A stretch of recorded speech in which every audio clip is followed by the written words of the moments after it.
Yes, again Rajiv Sharma, you are welcome. And this history subject and presentation, very good presentation on chapter 1 French Revolution, ninth class. Ninth class, chapter 1 History French Revolution.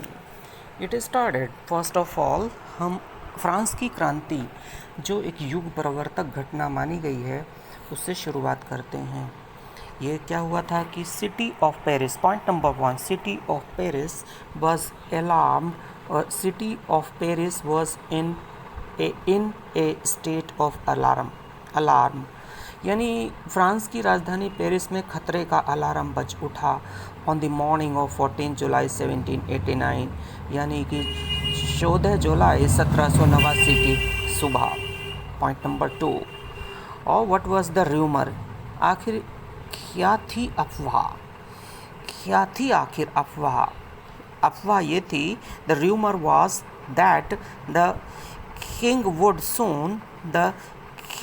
Soon order the army to open fire on the citizen. ये अफवाह फैल रही थी कि जो France का सम्राट Louis 16 है, 16वां है, वो बहुत जल्दी सेना को ये आदेश देने जा रहा है कि वो जनता पर फायरिंग खोल दे।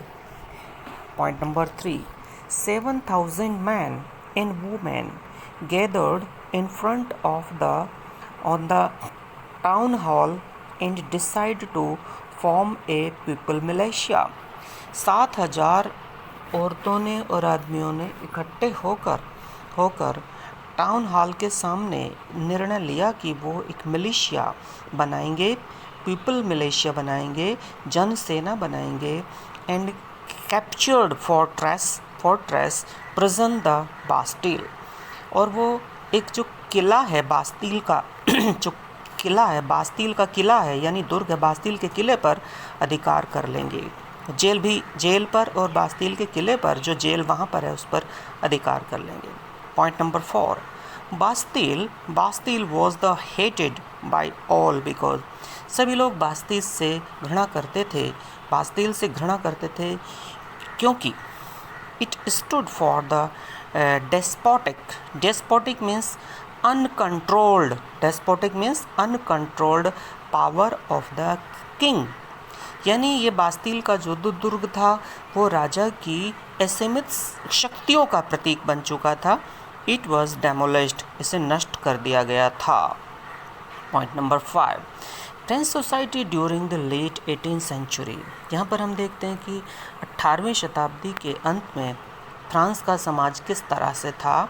इन 1774 Louis 16 ascended means sit the throne, सिंहासन पर बैठा, ऑफ फ्रांस के सिंहासन पर बैठा 20 years old and married to, 20 साल का था, 20 years ओल्ड एंड मैरिड, 20 साल की अवस्था में लुई 16 सिंहासन पर बैठा, and married to the Austrian princess, Austria की राजकुमारी थी मेरी आत्वानेत, उसके साथ उसने शादी की। The king found empty treasury, जब राजा सिंहासन पर बैठा तो उसे एम्प्टी ट्रेजरी मिली, यानी राजकोष बिल्कुल खाली मिला। पॉइंट नंबर 6 पॉइंट पर हम देखते हैं, at the time French society divided into 3 states। जिस समय की हम फ्रांस की घटनाएं बता रहे हैं, उस समय फ्रांस का जो समाज था वो 3 स्टेट में बटा हुआ था, यानी कि कुल मिलाकर फ्रांस का समाज 3 स्टेट में बटा हुआ था, यानी 3 स्टेट में बटा हुआ था।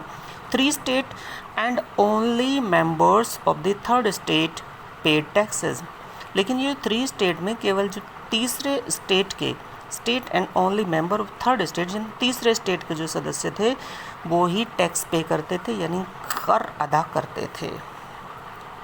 अपर 2 स्टेट फर्स्ट क्लर्जी प्रीस्ट की थी। जो 2 स्टेट पहले थे उनमें सबसे ऊपर का जो स्टेट फर्स्ट में क्लर्जी यानी प्रीस्ट पुजारी आते थे। सेकंड स्टेट में नोबिलिटी, जो बड़े शानदार लोग होते थे, समाज के उच्च घराने के लोग, उन्हें नोबिलिटी कहते थे, वो आते थे। Exemption from the paying taxes, लेकिन ये दोनों जो स्टेट थी इन्हें टैक्स अदा करने से छूट दी गई थी। Point number 7 1.1। Okay, thank you so much here.